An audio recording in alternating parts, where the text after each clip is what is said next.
Oke, assalamualaikum warahmatullahi wabarakatuh. Waalaikumsalam Waalaikumsalam warahmatullahi warahmatullahi wabarakatuh. Oke, teman-teman, Waalaikumsalam. selamat siang. Terima kasih atas kehadiran teman-teman di perkuliahan di siang hari ini. Kita perkenalan dulu. Perkenalkan, nama saya Jaya Ramade Bangsa, selaku dosen kewirausahaan. Saya dari program studi S1 Bisnis Digital. Kebetulan diminta sama Bu Laila untuk mengisi mata kuliah kewirausahaan.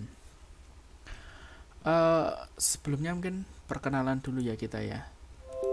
Yang sudah hadir di sini itu, bentar, Mbak Desi. Halo, Mbak Desi. Hadir, Pak. Ya, Mbak Ya, Desi. eh Mungkin teman udah kenal, saya baru baru tahu ini Mbak Desi. Kalau boleh tahu, Mbak Desi ini sudah punya usaha atau belum, Mbak? sudah, Pak. Apa usahanya Mbak Desi apa? Kalau untuk usaha pribadi tidak ada, tapi kalau usaha keluarga ada, Pak. Apa itu, Mbak? Di lembaga kursus. Oh, LPK gitu ya? Ya, LPK apa, Mbak? eh menjahit, Pak. Oh, di mana itu, Mbak? Lokasinya di Bergas. Oh, Bergas. Oke. Tapi kalau dari Mbak Desi sendiri, kira-kira pengen punya usaha apa, Mbak? Kalau untuk saya sendiri, biar relevan ya di bisnis fashion pinginnya Bisnis juga, Pak. fashion ya, pengennya saya tulis dulu ya, bisnis fashion ya. Oke. Terima kasih Mbak Desi. Oke, sama-sama, Pak. Selanjutnya Mbak Dea. Mbak Dea ada?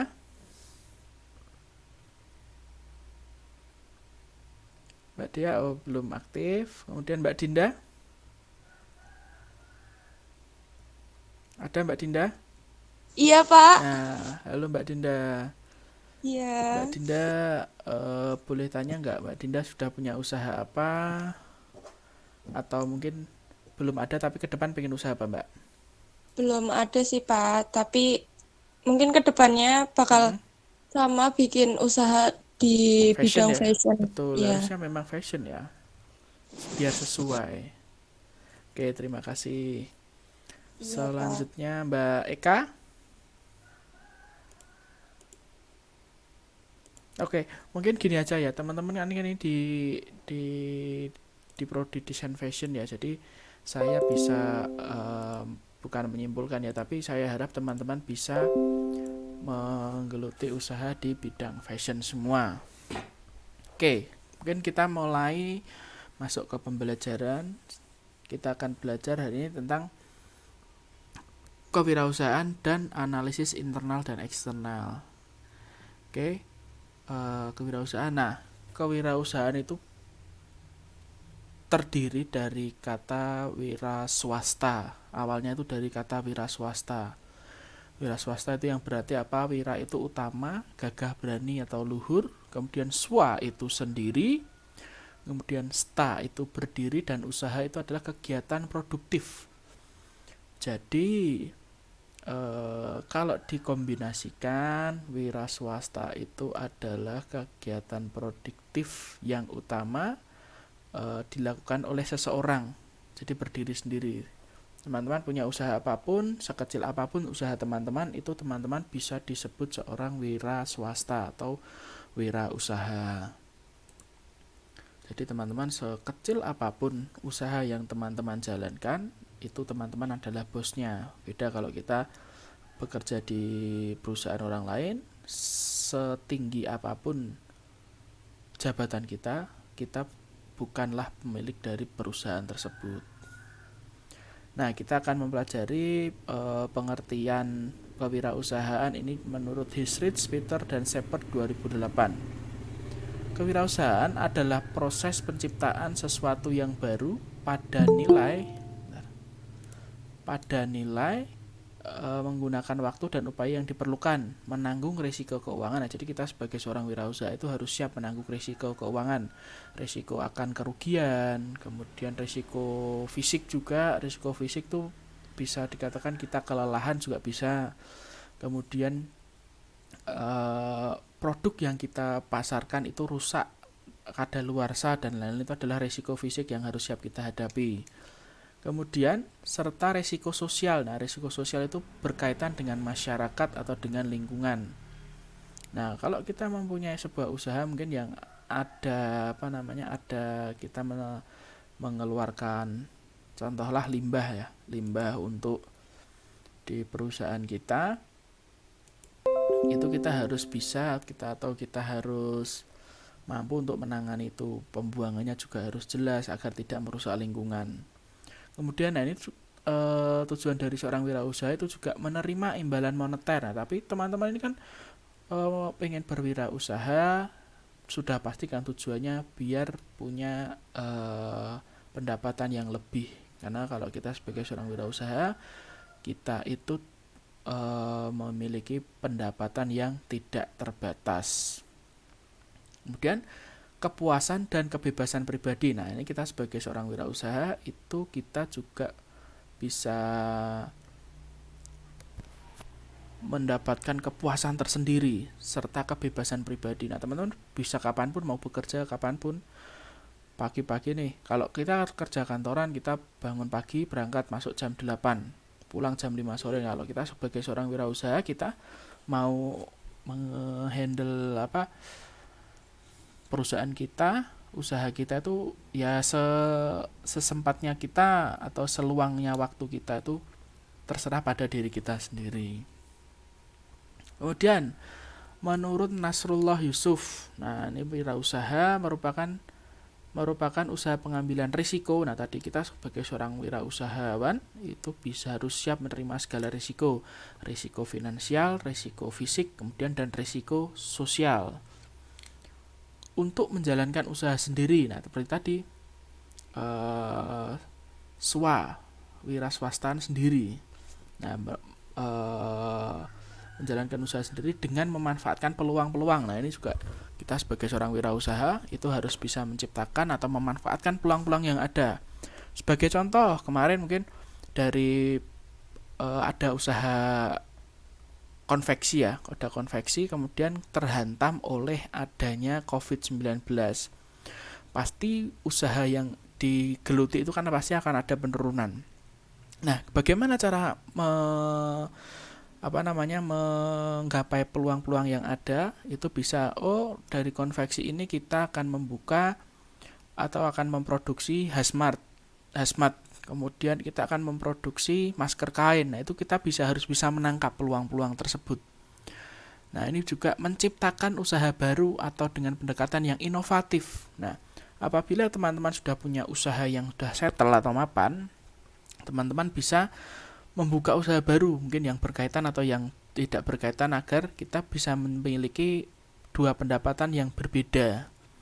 Kemudian dengan pendekatan yang inovatif. Nah, ini atau kita sudah mempunyai usaha yang settle, yang mapan ini, dan kita memberikan inovasi-inovasi apa sih yang akan kita berikan kepada konsumen atau kepada pelanggan. Sebagai contoh, teman-teman buka konveksi sebelumnya hanya menjahit dan sablon ya.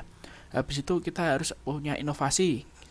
Saya akan menanamkan modal untuk membuka bukan cabang baru, tapi akan membeli alat bordir sehingga saya bisa melayani bordiran secara langsung, tidak saya lemparkan ke orang lain. Nah, kemudian ada beberapa kata kunci dari kewirausahaan. Yang pertama itu adalah pengambilan risiko. Nah, kita pasti kalau mau berwirausaha itu mengambil risiko yang ada, kita harus siap menjalaninya. Kita mau terjun ke bidang fashion, kita juga harus siap menerima risiko persaingan, kemudian risiko finansial. Tadi kita juga harus siap. Kita tidak hanya siap untuk untung, tapi kita juga harus siap untuk rugi kalau kita menjadi seorang wirausaha itu seperti itu.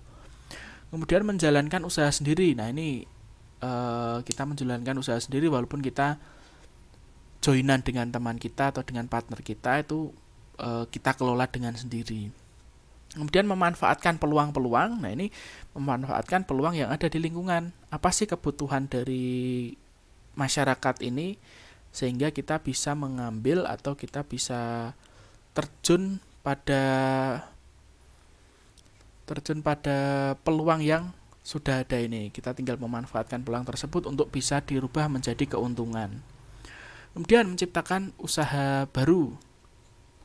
Nah, misalkan usaha baru, ini kita membuat usaha yang lain atau ada inovasi-inovasi yang kita kembangkan dari usaha yang sudah kita jalankan. Kemudian, nah ini apa sih bedanya pengusaha dan wirausaha? Kalau seorang wirausaha itu mereka yang menjalankan bisnis atau aktivitas jual beli barang maupun jasa. Oke, sebentar. Nah, kalau contoh pengusaha itu apa? Pengusaha itu seperti toko kelontong, toko baju, jasa spa, jasa rental mobil. Jadi mereka hanya melayani istilahnya tidak ada proses produksi dalam usaha-usaha ini. Bentar, kalian saya absen. Oke, aman. Nah, kemudian wirausaha itu adalah seseorang yang melakukan terobosan baru. Nah, sebagai contoh wirausaha yang sudah sukses ya, seperti pemilik dan pendiri Aqua, kemudian ada produsen kreatif. Nah, teman-teman sebagai seorang, bisa dikatakan teman-teman ini kan produsen kreatif ya, bisa membuat kerajinan, kemudian membuat desain-desain yang menarik, kemudian bisa membuat baju yang menarik untuk diperagakan. Nah, itu teman-teman bisa disebut sebagai seorang wirausaha. Nah, ini juga inventor. Inventor itu tidak sama dengan wirausaha. Kalau inventor itu penemu, bukan merupakan seorang wirausaha. Inventor merupakan bukan wirausaha karena karya dari inventor itu berguna bagi kehidupan manusia dan penemuannya tersebut tidak ditransformasikan ke dalam dunia usaha. Contohnya adalah Thomas Alva Edison. Nah, kalau Thomas Alva Edison, ada yang tahu nggak? Ini siapa? Ada yang tahu? Siapa Thomas Alva Edison? Penemu apa, yo? Penemu apa? Penemu apa, Mbak Hatun? Lampu, betul. Kemudian Einstein ini juga dia sebagai inventor yang menciptakan sebuah terobosan-terobosan yang dapat digunakan oleh kehidupan manusia. Ntar saya absen sih ya.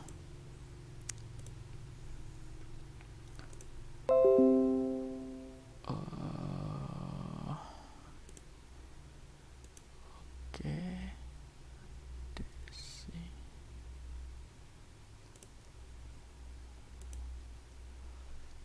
Dia Dinda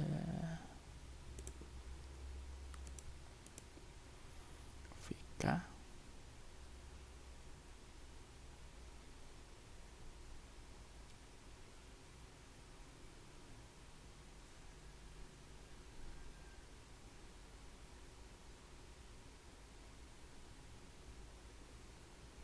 Pak Firly.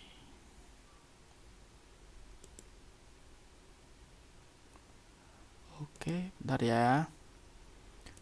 Siti, Mbak Ulfa, kemudian Mbak Hatun. Ini Mbak Vika itu di absen namanya siapa ya?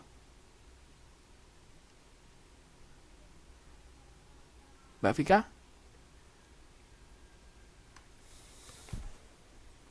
Halo? Gak ada suaranya. Oke, lanjut ya. Berarti yang belum hadir Mbak Riva. Halo Pak, Oh. Vika Prihatingningsih Pak. Riva ada Pak. Riva ada. Oke. Mbak siapa? Mbak Vika Prihatingningsih ya? Oke. Kemudian Mbak yang belum ada Mbak Diva. Mbak Diva, Mbak Nur Aida, Mbak Adini, Mbak Ririn. Mbak Ririn barusan bergabung, mungkin sinyalnya jelek ya. Kemudian Mbak Anggita, Mbak Maghfirah, Abdul Jalil belum, Arina, sama Eka. Oke, kita lanjut.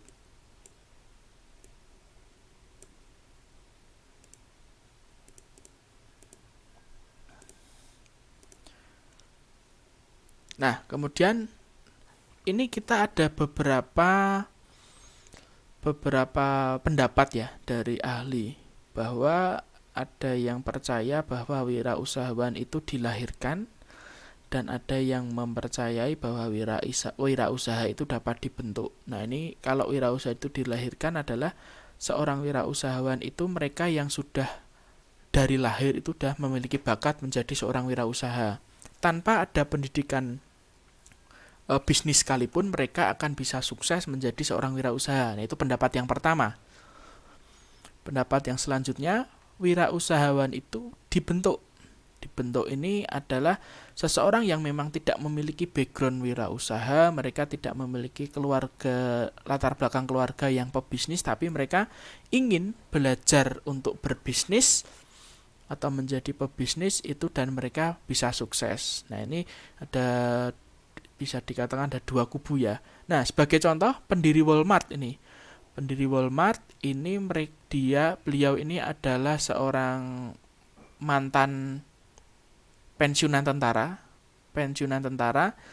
yang mengikuti program pendidikan dan pelatihan berwirausaha dan memulai usahanya ini pada usia 47 tahun. Nah, ini sekarang ini masih sukses, sangat sukses dengan usaha Walmart-nya ini. Jadi beliau ini tidak memiliki latar belakang bisnis sebelumnya, namun setelah pensiun mengikuti pendidikan dan pelatihan berwirausaha sehingga bisa sukses sampai sekarang.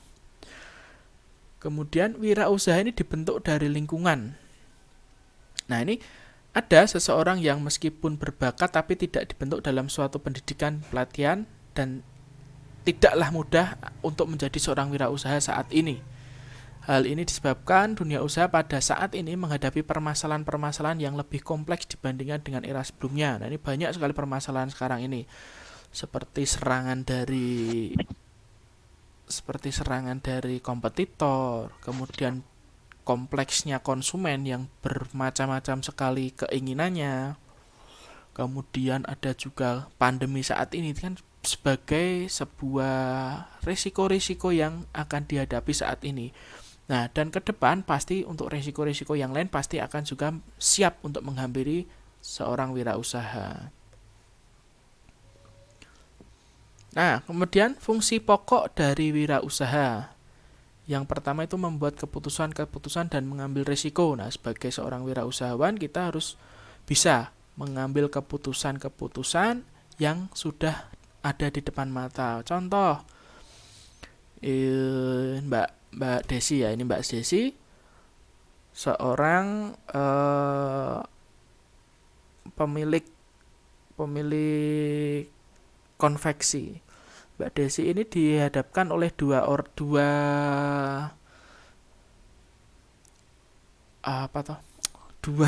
supplier, yang satu suppliernya jaraknya jauh, yang satu supplier jaraknya dekat. Tapi yang jarak jauh ini harganya lebih murah, kalau yang lebih dekat ini harganya lebih mahal. Nah, ini sebagai seorang wirausaha, Mbak Desi harus siap. Saya mau ambil yang jauh atau yang dekat, kemudian harus bisa mengambil risiko. Kalau saya ambil jarak jauh, nanti mungkin ada risiko-risiko kecelakaan di jalan, kemudian pengantarannya lebih lama. Kemudian kalau yang risiko yang dekat itu lebih minim risiko dibandingkan yang jauh tadi. Kita harus bisa. Jadinya kita ambil yang mana dengan mengkalkulasikan segala risiko dan kelebihan yang kita hadapi. Kemudian memutuskan tujuan dan sasaran usaha. Nah, ini contoh Mbak Desi. Mbak Desi punya usaha konveksi yang saat ini punya 20 mesin jahit atau 20 karyawan, bilang aja 20 karyawan ya. Nah, tujuan ke depan dalam 1 tahun ke depan saya pengen menambah karyawan itu menjadi 40. Nah, itu adalah salah satu tujuan yang ditetapkan oleh seorang wirausaha. Nah, dengan adanya penambahan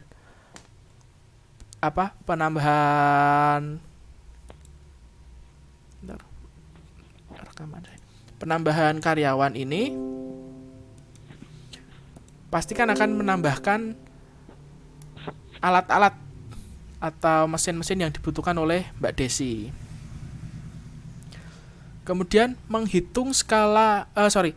menetapkan bidang usaha dan pasar yang akan dilayani. Nah, ini bidang usaha, teman-teman pengen punya bidang usaha apa dalam hal konveksi atau hanya desain saja atau membuka konveksi yang premium seperti itu. Kemudian pasar yang akan dilayani. Nah, ini kalau membuat konveksi biasa kita ada yang masuk. Oke.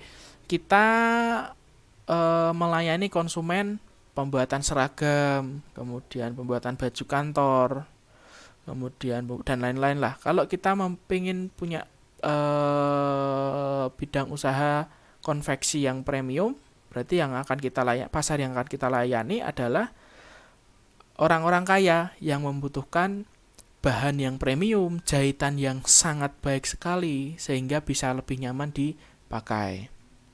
Kemudian menghitung skala usaha yang diinginkan. Nah, ini menghitung skala usaha yang diinginkan, kembali lagi berapa sih modal yang kita miliki untuk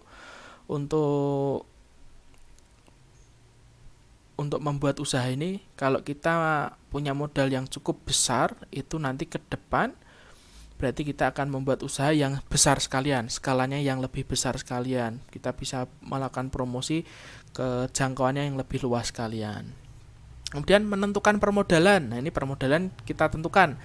Permodalan ini dari mana? Dari uang kita sendiri, uang pribadi yang dialihkan untuk menjadi modal usaha, atau kita akan melakukan pinjaman. Bisa dari bank, koperasi, dan lain-lain. Selanjutnya, memilih dan menetapkan kriteria karyawan dan memotivasinya. Nah, setelah kita membuka sebuah usaha, pasti kita ada berisik. Kita pasti membutuhkan karyawan. Karyawan itu kita menetapkan kriterianya seperti apa. Mungkin yang sudah terampil menjahit, atau yang sudah bisa membuat desain menggunakan PC atau laptop sehingga desainnya lebih menarik. Kemudian memotivasinya. Nah, kita sebagai seorang pimpinan harus bisa memotivasi karyawan kita agar karyawan kita ini lebih semangat dalam bekerja sehingga pekerjaan yang mereka lakukan itu bisa lebih maksimal. Kemudian mengendalikan secara efektif dan efisien. Nah, ini kita sebagai seorang pemilik usaha harus mengendalikan apapun itu secara efektif. Yang baru datang ini tadi siapa ya? Yang baru masuk? Mbak Anggita ya? Saya, Pak. Mbak Anggita? Iya. Oke. Iya, Saya Pak. note. Oke, makasih. Mbak Diva belum hadir. Kemudian Mbak Nur Aida belum hadir. Mbak Maghfirah belum hadir. Mas Abdul Jalil belum hadir. Mbak Arina belum hadir. Kemudian Mbak Eka juga belum hadir. Oke, lanjut ya. Nah, selanjutnya mencari terobosan baru. Nah, kalau Mbak Desi ini saya kasih contoh Mbak Desi terus enggak apa-apa ya Mbak Dia? Nggak apa-apa, Pak. Oke. Iya, nggak apa-apa. Nah, Mbak Desi ini sudah konveksinya sudah mapan, sudah setiap hari ada orderan terus, setiap hari produksi terus. Wah, udah untungnya berlimpah-limpah. Amin. Nah, itu nanti mencari terobosan baru. Apa sih yang perlu kita tambahkan? Contoh seperti tadi. Sebelumnya hanya menjahit dan sablon saja, Mbak Desi kemudian upgrade terobosan baru. Saya mau beli mesin bordir. Sehingga kalau ada pesanan bordir bisa kita handle sendiri, tidak perlu dilemparkan ke tempat lain. Fungsi selanjutnya adalah memasarkan barang atau jasa. Nah, sudah pasti banget ini. Kita sebagai seorang wirausaha harus bisa memasarkan produk yang kita jual atau jasa yang kita tawarkan. Ada yang mau ditanyakan dulu? Apa lanjut? Lanjut ya. Selanjutnya, ini ada beberapa fungsi tambahan wirausaha. Yang pertama, mengenali lingkungan usaha dalam rangka mencari dan menciptakan peluang usaha. Nah, kita sebagai seorang wirausahawan itu harus tahu produk apa sih yang akan kita tawarkan, produk apa sih yang akan kita jual, sehingga apabila ada peluang-peluang di luar sana, kita bisa langsung menangkapnya.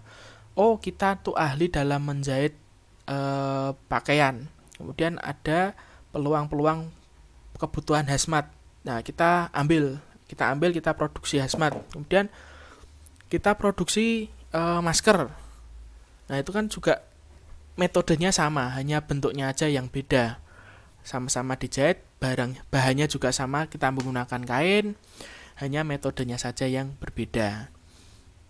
Selanjutnya, mengendalikan lingkungan ke arah yang menguntungkan bagi usaha. Pasti kita sebagai seorang wirausaha harus bisa mengendalikan lingkungan internal maupun eksternal agar bisa menguntungkan bagi usaha. Selanjutnya, menjaga lingkungan usaha agar tidak merugikan masyarakat atau merusak lingkungan. Nah, ini misal alat-alat yang kita gunakan, mesin-mesin yang kita gunakan ini cukup berisik. Nah, kita tidak bisa memproduksi itu di daerah yang padat penduduk, yang rumahnya dekat-dekat. Karena itu pasti akan merugikan masyarakat dengan polusi suara atau merusak lingkungan. Nah, contoh, kalau dulu saya pernah sablon ya teman-teman ya, sablon. Nah, itu kan ada pasti limbah-limbah sablon, bekas-bekas bekas rubbernya itu kan pasti banyak banget ya, lumayan banyak. Dan itu kalau kita buang sembarangan, kita buang di lingkungan, misal di kebun apa-apa, itu kan banyak zat-zat kimianya, sehingga ditakutkan adalah itu bisa merusak lingkungan di sekitar. Kemudian meluangkan dan peduli terhadap CSR. CSR itu Corporate Social Responsibility. Nah, teman-teman kalau sudah punya usaha yang sudah mapan, yang sudah besar, teman-teman harus bisa mengedepankan CSR juga. Contohnya, kalau di perusahaan-perusahaan besar itu memberikan beasiswa, kemudian melakukan reboisasi atau tanam pohon, dan lain-lain. Nah, teman-teman coba kalau sudah mapan usahanya, mungkin CSR-nya ini berupa pembagian sembako, itu juga bisa seperti itu. Nah, ada beberapa unsur-unsur dari berwirausaha. Yang pertama itu adalah unsur daya pikir atau kognitif. Nah, ini untuk mendorong pikiran kreatif dari wirausaha untuk bagaimana cara mengembangkan usahanya, bagaimana memodifikasi produknya, bagaimana bisa memodifikasi alat yang digunakan agar bisa lebih efektif. Selanjutnya, unsur keterampilan. Ini adalah tindakan melakukan sebuah pekerjaan. Nah, kalau teman-teman contoh Mbak Vika aja, gantian jangan Mbak Desi terus ini. Mbak Vika ini biasa menjahit ya, awal-awal menjahit, misal 4 potong baju itu bisa dijahit dalam waktu 4 jam. Berarti satu baju 1 jam membuat full baju jadi. Nah, semakin kesini kan berarti Mbak Vika kan semakin terampil ya, semakin ahli. Nah, itu bisa membuat dalam 4 jam itu menjadi 5 baju. Nah, ini kita harus lebih terampil dalam apa yang kita tekuni. Selanjutnya, unsur sikap mental maju. Nah, ini mental untuk selalu maju dan berkembang harus ada di dalam jiwa wirausaha. Untuk apa? Untuk kita bisa mengembangkan usaha kita. Misal kapasitas produksi saat ini hanya 1.000 per bulan, kita harus bisa meningkatkan itu. Misal contoh 2.000 dalam 1 bulan. Kemudian unsur intuisi atau kewaspadaan. Intuisi atau feeling sangat diperlukan dalam pengembangan usaha. Contoh, dalam 1 bulan terakhir, ini kok penjualan saya menurun, pesanannya saya menurun. Berarti kan itu sudah mulai ada feeling kewaspadaan. Apa sih yang kurang? Mungkin ternyata dalam 1 bulan terakhir saya kurang melakukan promosi. Kemudian dalam 1 bulan terakhir ternyata ada beberapa mesin yang rusak, sehingga kita tidak bisa menerima pesanan secara maksimal. Ada yang mau ditanyakan, teman-teman? Udah habis ternyata. Ada yang belum saya absen?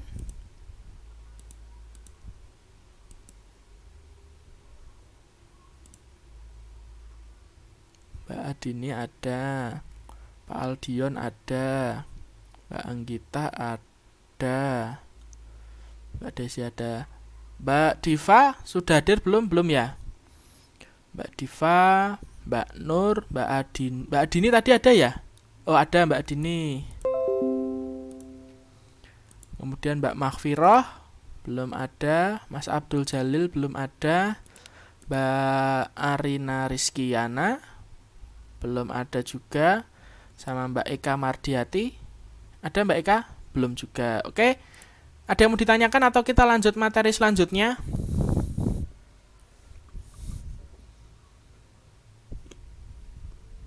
Lanjut? Lanjut, Pak. Oke, lanjut ya. Oke, saya stop screen dulu.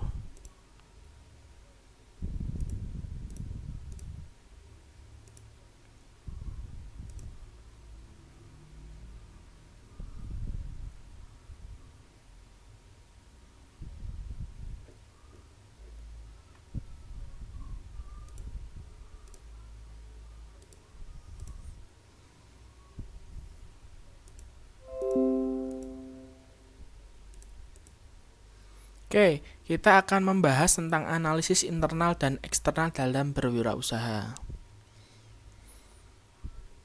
Nah, analisis internal dari seorang wirausaha itu yang pertama itu adalah percaya diri.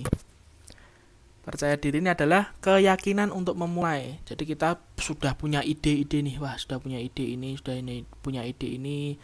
Nah, kemudian kita harus yakin untuk memulai menggeluti usaha tersebut.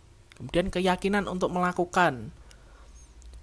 Setelah memulai, kita harus melakukan secara maksimal nih, secara maksimal apa yang sudah kita lakukan. Kemudian keyakinan untuk menyelesaikan tugas, kita harus bisa menyelesaikan pekerjaan yang sudah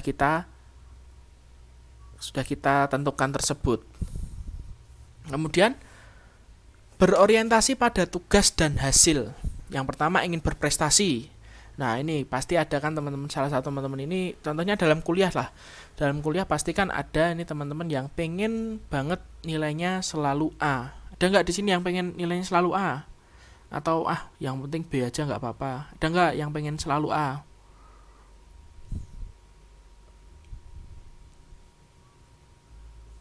Nggak ada ya berarti ya? Berarti nggak mau nilai A ya? Mau, Pak. Mau, oh ya mau, oke. Kemudian ada juga nih seorang wirausaha yang berorientasi pada laba. Jadi dia hanya fokus pada keuntungan aja. Seperti itu. Ada juga yang berorientasi pada ketekunan. Jadi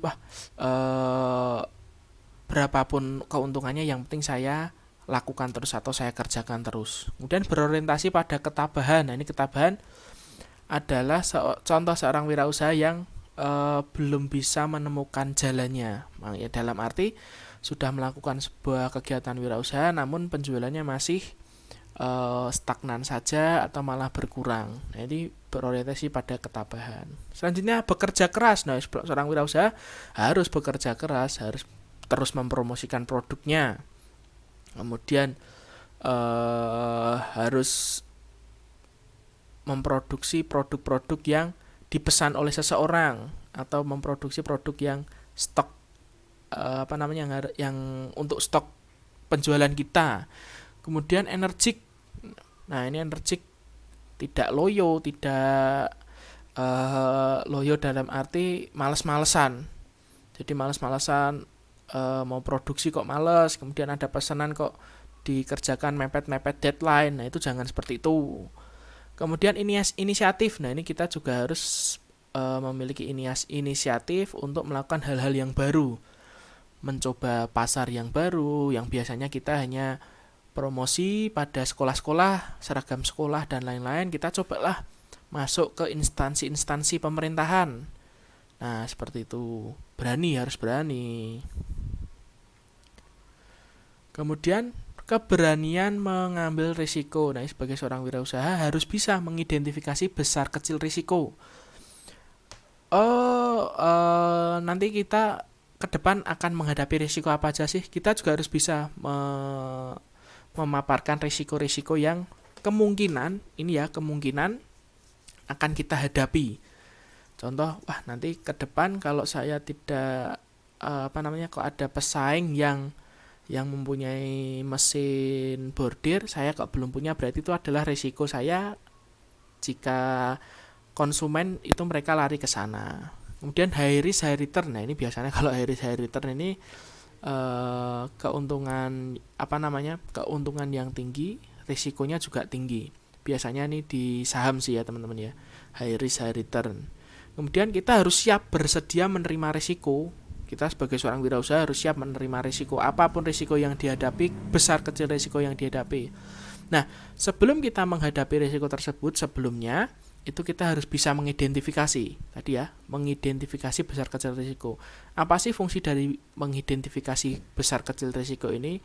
Fungsinya adalah kita bisa, kalau kita sudah mengidentifikasi, oh nanti ke depan ada kemungkinan risiko A, B, C, D. Berarti kalau saya ketemu dengan risiko A, berarti solusinya adalah ini. Kemudian kalau jika kita ketemu risiko B, berarti solusinya ini. Kita sudah rancang dulu. Kita sudah rancang risiko yang kemungkinan terjadi, kemudian solusinya seperti apa. Sehingga apabila kita ke depan menerima atau berhadapan dengan risiko tersebut, itu kita bisa langsung menentukan sikap kita, menentukan solusi kita. Nah, terkadang pengambilan risiko ini juga berkaitan dengan kepercayaan diri. Kita berani nggak sih mengambil risiko tersebut? Risiko, contoh, siapa lagi ya? Mbak Ulfa. Nah, Mbak Ulfa ini punya usaha konveksi. Kemudian ada nih peluang untuk bisa masuk ke sekolah A, untuk bisa membuat seragam sebanyak 50 pasang. Nah, ini jika Mbak Ulfa berani mengambil peluang tersebut, maka adalah resikonya kita hanya fokus pada produksi tersebut dan meninggalkan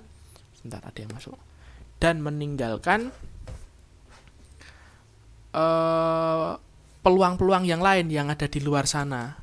Nah, kita percaya diri, oke, berarti saya berani ambil ini, dihitung dulu kira-kira keuntungannya sesuai enggak dengan risiko yang dihadapi. Nah, ada tiga jenis seseorang yang pengambilan risiko ini. Yang pertama adalah risk averter. Ini adalah orang-orang yang cenderung menghindari risiko. Apabila ada risiko, wah, melipir aja, lewat aja, nggak usah diambil peluang tersebut. Kemudian ada yang risk netral atau indifferent to risk. Itu adalah sikap seseorang yang netral atau biasa-biasa saja dalam menghadapi risiko, ya dihadapi aja lah. Oke, dihadapi aja lah. Nah, kemudian ada yang risk taker. Ini ya seseorang yang sangat berani untuk mengambil risiko. Kemudian kita akan membahas tentang, saya kecepatan nggak teman-teman ya? Enggak, Pak. Tenane. Iya. Oke. Ini yang baru masuk tadi siapa? Saya absen. Saya Pak Arina Mbak Rizkiana. Arina Rizkiana. Oke. Berarti yang belum ada Mbak Diva Rosa, Mbak Nur Aida, Mbak Maghfirah Rizky, Mas Abdul Jalil, dan Mbak Eka Mardianti. Oke, lanjut ya. Nah, kepemimpinan ini menurut Nawawi dan Hadiri 2004. Yang pertama, mencintai kebenaran dan beriman terhadap Tuhan Yang Maha Esa. Yang kedua itu, seorang pemimpin itu dapat dipercaya dan mampu mempercayai orang lain. Pasti omongan yang pimpinan sampaikan itu harus bisa dipercaya dan mampu mempercayai orang lain. Apabila memberikan tugas atau wewenang kepada bawahannya, itu seorang pemimpin harus harus mempercayai orang tersebut. Ini yang baru masuk siapa ini? Mbak Nur Aida ya. Saya absen ya, Mbak. Iya Pak, maaf banget. Ya, nggak apa-apa, santai. Kemudian mampu bekerja sama dengan orang lain. Nah, pasti seorang pemimpin harus bisa bekerja sama dengan orang lain, entah itu dengan internalnya perusahaan tersebut, bawahannya, atau dari eksternal, mungkin dari calon konsumen, atau bisa juga dari pemasok, supplier, dan lain-lain. Ahli di bidangnya dan berpandangan luas didasari oleh kecerdasan yang memadai. Nah, seorang pemimpin harus ahli di bidangnya. Contoh, seseorang manajer pemasaran. Manajer pemasaran harus ahli dalam bidang pemasaran. Manajer keuangan harus ahli dalam bidang keuangan. Manajer produksi harus ahli dalam bidang produksi. Kemudian selanjutnya, senang bergaul. Pasti kalau seorang pemimpin yang senang bergaul, pasti relasinya akan banyak, sehingga apabila kita membutuhkan sesuatu yang dibutuhkan oleh perusahaan, itu kita bisa cepat tertangani. Kemudian ramah tamah, suka menolong dan memberi petunjuk serta terbuka atas kritik dari orang lain. Nah, biasanya seorang pemimpin ini ada yang buta kritik ya. Buta kritik itu dikritik dari bawahan, ada kesalahan-kesalahan seperti ini, tapi dia tidak mau menerima kritik tersebut, dia anggap angin lalu. Malah ada juga pemimpin yang apabila dikritik oleh bawahannya itu malah marah. Nah, itu juga ada. Jangan seperti itu kalau jadi seorang pemimpin. Kemudian memiliki semangat untuk maju, pengabdian dan kesetiaan tinggi, serta kreatif dan penuh inisiatif. Selanjutnya, bertanggung jawab dalam pengambilan keputusan, konsekuen dan berdisiplin dan bijaksana. Yang terakhir, aktif memelihara kesehatan jasmani dan rohani. Nah, sebagai seorang pemimpin harus sehat jasmani dan rohani. Untuk bisa apa? Bisa tugas seorang pemimpin itu bisa dikatakan banyak sekali. Tidak hanya dalam satu hal saja, tapi mengurusi hampir semua dari perusahaan. Walaupun sudah ada yang membantu bawah-bawahnya ya, tapi bisa dipikirkan dia sendiri. Kemudian berorientasi pada masa depan. Nah, ini memiliki perspektif dan pandangan ke masa depan. Nah, saya pengennya ke depan punya karyawan 100 orang. Atau pengennya saya ke depan pengen buka pabrik yang besar, pabrik konveksi yang besar. Kemudian mencari peluang dan tantangan. Nah, ini sebagai seorang pemimpin harus bisa mencari peluang. Putar sana putar sini, cari peluang yang ada yang akan bisa meningkatkan pendapatan dari usahanya. Kemudian tidak cepat puas dengan yang sudah dicapai. Nah, ini contoh Mbak Ulfa usahanya dalam 1 bulan itu sudah bisa mendapatkan omsetnya 200 juta rupiah. Wah, sudah banyak sekali nih. Nah, kalau seorang wirausaha atau seorang pimpinan yang baik, itu kita tidak serta-merta, oh yaudah alhamdulillah dapat 200 juta, berarti periode depan juga dapat 200 juta lagi. Jangan gitu, tapi oke, peningkatannya tinggi, berarti bulan depan saya harus bisa 300 juta. Nah, contohnya seperti itu. Kemudian memiliki visi dan misi serta tujuan hidup. Pasti seorang pemimpin itu mereka memiliki visi kedepannya itu apa, kemudian misinya itu apa, serta tujuan hidup mereka itu apa, untuk membantu orang lain, kemudian untuk berguna bagi orang sekitar. Selanjutnya, inovasi dan kreativitas. Yang pertama, mengembangkan ide dan cara-cara baru dalam memecahkan masalah dan menemukan peluang. Nah, ini sebagai seorang pimpinan atau sebagai seorang pemimpin, kita harus bisa mengembangkan ide-ide, ada modifikasi apa, ada tambahan apa, buka cabang di mana, kemudian ada cara-cara baru. Cara-cara baru ini biasanya kita menggunakan mesin jahit A. Wah, ini kita upgrade dengan mesin jahit yang baru agar lebih cepat dan lebih rapi jadinya. Selanjutnya, penyempurnaan efektivitas dan efisien. Nah, setelah tadi membuat pekerjaan itu lebih efektif dan pengeluaran lebih efisien, itu kita lebih disempurnakan lagi agar lebih bisa efektif dan efisien. Selanjutnya, inovasi didorong oleh kerja keras. Nah, ini sebagai seorang pemimpin, kita harus bekerja keras, memiliki terobosan-terobosan baru, jangan stuck di situ saja. Kemudian ada kaizen. Kaizen itu apa? ini sudah ada tulisannya ya, perbaikan yang terus menerus. Adanya evaluasi terhadap pekerjaan, evaluasi terhadap pekerja, kemudian evaluasi terhadap alat-alat itu juga diperlu. Untuk apa? Untuk ke depan itu agar bisa lebih baik lagi. Selanjutnya, tidak pernah puas dengan atas cara yang dilakukan saat ini. Nah, ini seperti yang tadi Mbak Ulfa, bulan ini dapat 200 juta. Berarti bulan depan saya harus bisa mendapatkan lebih lagi. Jangan selalu cepat puas. Kemudian selalu ingin tampil beda. Nah, ini juga seperti ini. Seorang pimpinan biasanya ingin tampil beda. Produk-produk yang dijual itu pengen selalu beda. Nah, teman-teman di sini juga punya keinginan untuk menjadi seorang desainer ya. Seorang desainer ini pasti kan pengen menampilkan karya-karya yang berbeda dari orang lainnya, sehingga kita bisa mendapatkan pujian, kita bisa mendapatkan apresiasi dari masyarakat. Kemudian penciptaan atas sesuatu yang awalnya tidak ada. Nah, ini ya bisa dikatakan seperti inventor tadi ya teman-teman ya, membuat terobosan-terobosan baru yang awalnya tidak ada menjadi ada. Selanjutnya, berusaha untuk memperbaiki masa lalu dengan cara yang baru. Nah, kita misal sudah berjalan beberapa tahun untuk usaha kita ini, sudah berjalan 2 tahun lah. Dalam tahun pertama ini ada banyak kendala sehingga kita harus bisa mencari solusinya, sehingga untuk ke depan apabila kita menghadapi risiko tersebut kita sudah bisa langsung menggunakan solusi yang kita tetapkan. Kemudian mengganti sesuatu yang lebih sederhana namun lebih baik. Nah, contoh ini imajinasi saya aja ya.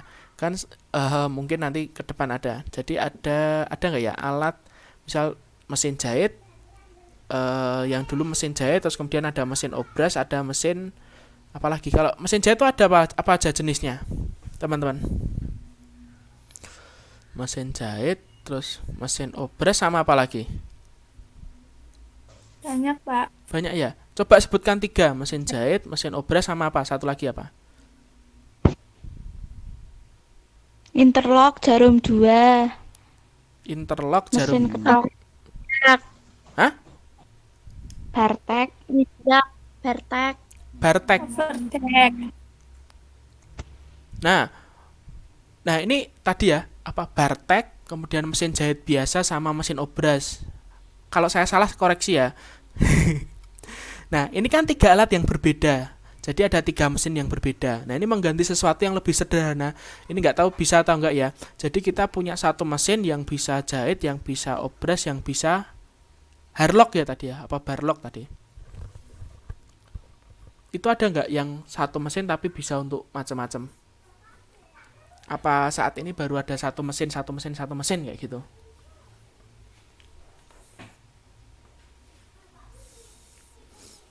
Nah, kalau itu kan bisa lebih sederhana, hanya punya satu mesin aja, satu mesin yang besar, tapi fungsinya bisa untuk banyak. Kemudian, analisis eksternal dari wirausaha. Yang pertama, itu adalah lingkungan sosial dan keluarga. Lingkungan sosial sebagai lingkungan penentu yang lebih utama karena merupakan lingkungan primer. Nah, kemudian lingkungan keluarga pebisnis. Nah, ini kalau lingkungan keluarga pebisnis biasanya lebih mudah untuk kita mau berbisnis ya, kita mau mulai bisnis itu lebih mudah. Sedangkan lingkungan keluarga non pebisnis ini akan effort yang kita keluarkan itu biasanya akan lebih susah, astagfirullah, lebih sulit. Sorry. Kemudian lingkungan masyarakat atau sekunder yang kurang menjadi penentu seorang wirausaha. Nah, ini terkadang kita terkendala dengan lingkungan juga. Jadi kita sudah memiliki usaha, tapi banyak nih omongan-omongan di lingkungan yang tidak mendukung kita untuk menjadi seorang wirausaha. Kemudian teman menjadi pengusaha. Nah, ini kalau ada teman kita sebagai seorang wirausaha, biasanya kita termotivasi nih. Kita termotivasi untuk bisa menjadi seorang wirausahawan juga. Kemudian teman menjadi pegawai negeri. Nah, ini lingkungan teman menjadi pegawai negeri, kadang kita juga pengen, wah enak ya jadi pegawai negeri, jadi kita mengurungkan niat atau mengurungkan keinginan kita untuk menjadi seorang wirausaha. Tapi kalau kita sebagai seorang pegawai lah, karyawan lah, kita itu tidak menutup kemungkinan untuk kita bisa menjadi seorang wirausahawan. Tetap bisa sih, tetap bisa jadi untuk sambilan lah. Nah, kemudian pendukung dari eksternal yaitu adalah lingkungan sekolah. Yang pertama, kurikulum kewirausahaan. Teman-teman dulu SMA atau SMK? Mbak Ulfa dulu SMA apa SMK? Mbak Dea dulu SMA atau SMK? Malah metu. Mbak Arina? SMK. Oh, Mbak Ulfa SMK. SMK. Ada mata kuliah kewirausahaan, Mbak? Ada ya, biasanya ada ya. Ada, Pak. Ada suruh apa dulu? Suruh jualan apa? Ada. Baru itu suruh jualan, Pak. Jualan apa? Itu kan di sekolah saya ada Aku bisnis jualan gitu, apa? Pak. Mm-mm. Jadi suruh jualan kopi, Oh. dikasih gitu loh, Pak. Iya. Jualin. Oke, jadi itu adalah salah satu salah satu cara untuk memotivasi kita sebagai siswa itu untuk berwirausaha. Nanti ada kan mata pelajaran kewirausahaan, kemudian praktek juga kan sudah ada. Kita suruh jualan produk yang ditentukan oleh sekolahan, kemudian dukungan masyarakat sekolah. Nah, dukungan masyarakat sekolah ini nanti juga dibeli sama guru, dibeli oleh daerah di lingkungan sekolahan kita. Nah, itu dengan adanya dukungan tersebut kita bisa lebih termotivasi untuk menjadi seorang wirausaha. Nah, ada juga ini dari lingkungan teknologi. Yang pertama, teknologi semakin canggih. Nah, jika teknologi semakin canggih, kita dapat dimudahkan nih, kayak seperti saat ini kita berbisnis saja bisa dari rumah. Kita melakukan penjualan bisa dari rumah, gampang banget sekarang, tinggal pencet-pencet kita bisa jualan dari rumah. Kemudian mudah mendapatkan informasi. Nah, ini kita pengen mendapatkan informasi apapun, misal contoh sebelumnya saya hanya bisa jahit kaos nih, kemudian saya pengen jahit rok, pengen jahit jersey atau hem. Nah, itu kita cari informasi menggunakan teknologi atau internet untuk bisa mendapatkan cara-cara bagaimana untuk membuat jersey atau membuat hem tersebut. Kemudian teknologi ini juga akan mempengaruhi pola pikir kita. Apa-apa dibuat mudah, kemudian kita mendapatkan informasi juga mudah, kemudian kita dapat memasarkan juga mudah. Jadi pemikiran kita bisa menjadi lebih simpel. Kemudian teknologi juga akan mempengaruhi gaya hidup teman-teman. Teman-teman kadang baru rebahan, kemudian iseng-iseng buka Shopee, kok pengen beli, gampang beli terus. Nah, kayak gitu mempengaruhi gaya hidup dari teman-teman sendiri. Nah, kemudian ini dicatat, nanti ini akan menjadi tugas teman-teman untuk minggu depan, yaitu analisis SWOT. Nah, analisis SWOT itu yang pertama adalah strength atau kekuatan. Nah, ini kalau strength itu adalah dari diri internal dari perusahaan atau diri internal dari usaha teman-teman. Kekuatannya itu apa toh? Dari punya teman-teman. Mungkin kekuatan dari teman-teman ini sudah menggunakan alat yang baik atau yang kekinian. Kemudian memiliki tenaga kerja yang handal. Kemudian memiliki sumber daya keuangan yang lebih banyak, money modal. Nah, kayak gitu. Selanjutnya yang kedua itu adalah weakness atau kelemahan. Kelemahan ini juga sama dari dalam internal dari perusahaan atau usaha teman-teman. Contohnya keterbatasan atau kekurangan sumber daya. Jadi kita hanya punya beberapa pegawai aja, belum maksimal. Kemudian keterbatasan atau kekurangan dari keterampilan, keterbatasan atau kekurangan dari kapasitas produksi kita, itu yang akan menghambat pekerjaan. Biasanya weakness ini akan menghambat pekerjaan yang akan dilakukan. Kemudian ada opportunity. Nah, ini kalau opportunity dari luar atau dari eksternal dari perusahaan. Yang pertama, kecenderungan penting yang terjadi di kalangan pengguna produk. Nah, ini dilihat dari penggunaan produk tersebut, apakah ada peluang-peluang yang bisa ditangkap. Kemudian identifikasi suatu segmen pasar yang belum mendapat perhatian. Nah, ini contoh, kita hanya mengandalkan daerah Ungaran ya. Daerah Ungaran, kita hanya mengandalkan daerah Ungaran, kita melakukan penjualan di daerah Ungaran, kita lihat peluangnya, opportunity-nya. Oh, ternyata di daerah Gunung Pati itu belum ada konveksi yang secanggih kita. Nah, sehingga kita bisa masuk ke pasar sana, kemudian kita menawarkan produk yang kita jual, kualitas yang kita berikan, kecepatan produksi yang kita berikan ke daerah sana. Kemudian perubahan dalam kondisi persaingan. Nah, ini juga bisa. Kita dalam satu kota ada 2 pesaing. Kita dan pesaing A dan pesaing B. Kita bersaing nih tiga perusahaan konveksi ini. Ternyata itu perusahaan yang C, perusahaan konveksi yang ketiga ini, dia bangkrut. Tinggal 2. Nah, itu adalah sebuah peluang yang perlu ditangkap agar kita bisa mengambil porsi penjualan mereka untuk bisa masuk ke perusahaan kita. Kemudian perubahan dalam peraturan perundang-undangan yang membuka kesempatan baru dalam kegiatan usaha. Ini kadang kita dari pemerintahan itu bisa mereka bisa memberikan sebuah peraturan-peraturan yang bisa yang bisa menguntungkan dari perusahaan. Seperti itu. Kemudian adalah hubungan dengan para pembeli. Nah, ini kita juga, itu adalah sebuah peluang apabila kita memberikan produk yang berkualitas yang disukai oleh pelanggan, maka pelanggan itu akan menceritakan produk yang sudah mereka gunakan kepada orang lain, sehingga orang lain ini bisa membeli atau memesan produk ke perusahaan kita. Kemudian hubungan dengan pemasok. Nah, kalau kita memiliki hubungan yang baik dengan pemasok atau dengan supplier, itu kita akan dipercaya oleh supplier. Kadang biasanya kita kalau ambil barang dulu, kita harus langsung bayar. Namun kalau sudah dipercaya oleh pemasok, kita bisa ambil dulu, kemudian bayarnya tempo 1 minggu atau 2 minggu. Nah, kemudian adalah threat atau ancaman. Ini ancaman juga dari luar. Yang pertama, lawan dari yang tadi, masuknya pesaing baru.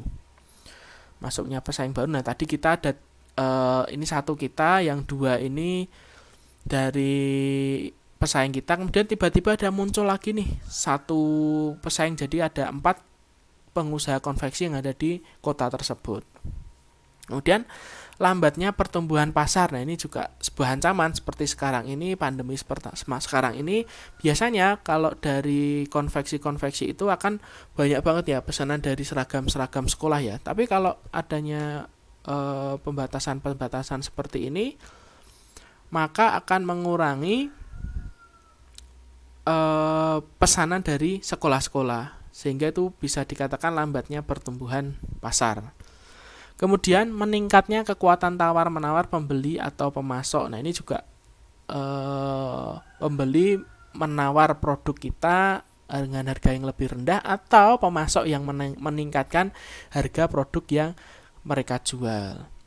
Selanjutnya ada perubahan teknologi. Nah, ini terkadang kita sebagai seorang wirausaha tidak siap dengan adanya perubahan teknologi. Adanya alat-alat yang baru, kemudian dari pesaing sudah pakai alat-alat yang baru, alat yang lebih canggih. Kemudian kita belum bisa membeli atau mengupgrade alat-alat yang kita gunakan. Nah, itu juga bisa menjadi sebuah ancaman bagi perusahaan kita. Kemudian ada peraturan baru, biasanya peraturan ini dari pemerintah ya, adanya peraturan baru, misal contoh kenaikan UMR. Nah, kita sebagai pengusaha juga harus meningkatkan pendapatan atau gaji dari karyawan-karyawan yang kita kerjakan. Nah, oke. Ada yang mau ditanyakan, teman-teman? Kita sudah 2 materi di sore hari, siang hari ini. Ada yang mau ditanyakan?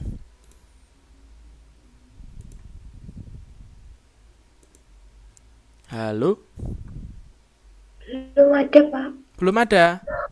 Belum ada, Pak. Belum. Oke, kalau belum ada, mungkin kita akhiri. Belum, Pak. Siapa nih? Oke. Kalau begitu, jadi minggu depan kita ketemu lagi minggu kedua ya, Iya, Pak. Iya, tanggal 19 Iya, ya. Pak. Tanggal 19 kita ketemu lagi.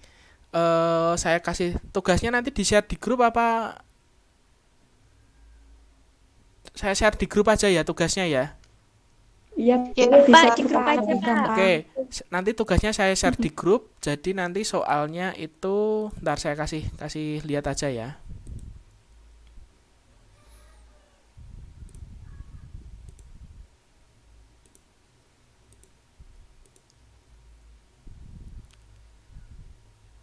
Oke, saya kan dapat pesan dari Bu Laila. Jadi teman-teman harus punya produk sendiri. Jadi nanti kita yang tugas yang pertama ini teman-teman akan merancang produk apa yang teman-teman akan jual. Jadi teman-teman harus bisa menjelaskan produk atau jasa yang teman-teman jual. Kemudian siapa target pasar yang akan teman-teman sasar. Kemudian teman-teman harus bisa menjelaskan metode pemasaran yang akan dilakukan, serta membuat rancangan usaha dengan analisis SWOT yang saya jelaskan tadi. Pertemuan selanjutnya tanggal 19 teman-teman presentasi satu-satu tentang apa yang sudah teman-teman kerjakan ini. Jadi minggu depan tanggal 19 teman-teman presentasi satu-satu. Kemudian UTS-nya saya tidak ada UTS, sepertinya tidak ada UTS soal. Tapi nanti teman-teman akan saya tugaskan untuk membuat sebuah bisnis plan.